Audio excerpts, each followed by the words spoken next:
We begin in Alameda County, where the Trump administration could turn a notorious federal prison into an immigrant detention center. Good evening. I'm Ryan Yamamoto. FCI Dublin was forced to close last year after more than 100 women sued over horrifying allegations of physical and sexual abuse at that facility.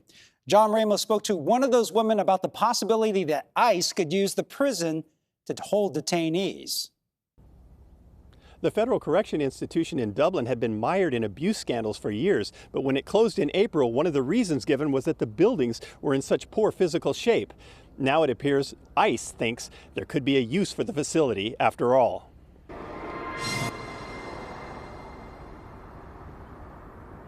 There are no prisoners at FCI Dublin anymore, but there are about 100 employees still working at the facility. And the union that represents them has confirmed that ICE officials have toured the site as recently as last week. Well, there are people there just to maintain the facility, my understanding. But the Bureau of Prisons basically said that it was uninhabitable because of the asbestos problems, toxic mold having been through there. The building is disgusting. There shouldn't be people in it. It should be bulldozed and I think changed to a better use.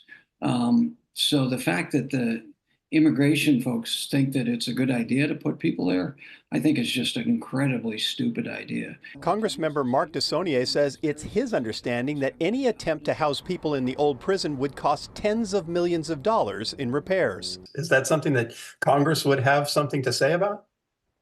Yes, we would have to appropriate the money in spite of what the current administration says.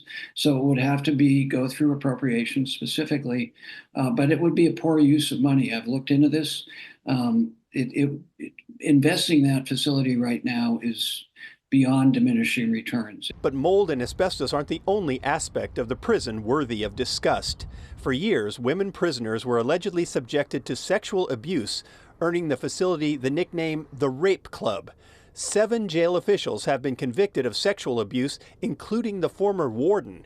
Kendra Drysdale was one of dozens of victims who brought class action lawsuits against the Bureau of Prisons and thought the closure signaled the end of FCI Dublin.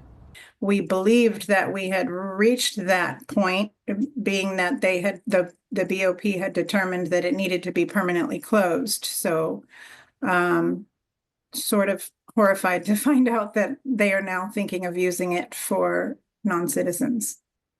To know that, that they are thinking of using this prison for non-citizens is just, I can't tell you the level of dismay we all feel about this.